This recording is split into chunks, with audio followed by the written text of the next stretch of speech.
doing the work that's required to work on your business. So the first step that business owners can do, whether you are a solopreneur or whether you have 50 employees, if the daily operation depends on your influence moment to moment, then you're still in the weeds. But if you set aside 4 hours per week to work on the business, that means clearing your calendar, turning off your phone, and sitting down and really thinking about, okay, where do I want this company to go? What's my vision? Why do I exist? How do I impact the world? How do I want to influence my employees? When you start asking yourself those questions, every week you'll start getting the answers to them through prayer, meditation, however it is that you operate in your faith world. Those answers will certainly come because the person closest to that business is you. But if you don't start acting like a CEO, then you will always be an employee of the business, whether you own it or not. So how does one extract himself from the day-to-day operations? As much as it might hurt, it is going to hurt. I'm telling you. As much as it might hurt, you have to delegate decision making, right? So you can delegate tasks all day long, but they're still going to ask you what to do at the end of every task or at the end of every list. So if you delegate decision making, or what I do is I push decision making down to the lowest level. So if there's a problem, all of my team members know that they have the authority to solve the problem up to certain limits, whether it's financial or whether it's, some other type of decision that might be handled at a higher level. But I delegate it with the premise that if your goal in the solution to whatever problem it is to create a 5-star experience for the customer, then 95% of the time you're going to have made the right decision. And 99% of the time, I'm going to back you up even if it was wrong.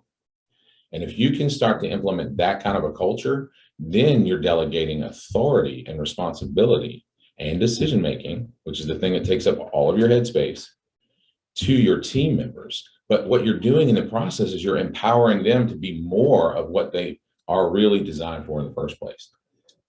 When you're looking at culture, how do you set culture across multiple businesses so that you ensure a good culture? It doesn't totally have to be the whole esprit de corps type thing, but that does help. Yeah. That does help. And what, maybe civilians call it a different buy-in or something else, but it's people happy to be here, pulling for their teammates and all that. Let's talk about culture in an organization and how do you foster it? Culture is determined 100% by the leader.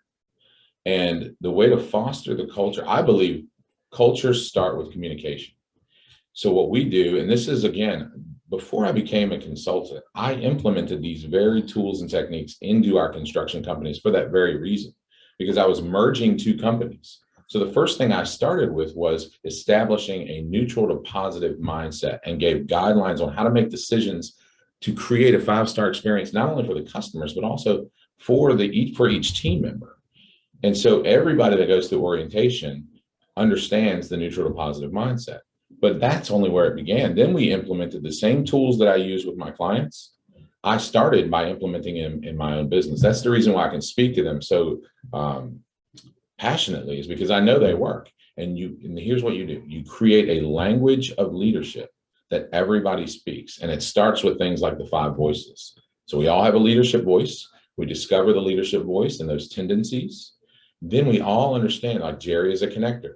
So connectors tend to do serial entrepreneur type of things. That's the reason why we have so many things going on. That's the reason why I have to have the other 4 voices around me at all times: guardians, nurturers, creatives, and pioneers, because connectors will drive everybody crazy with all their ideas all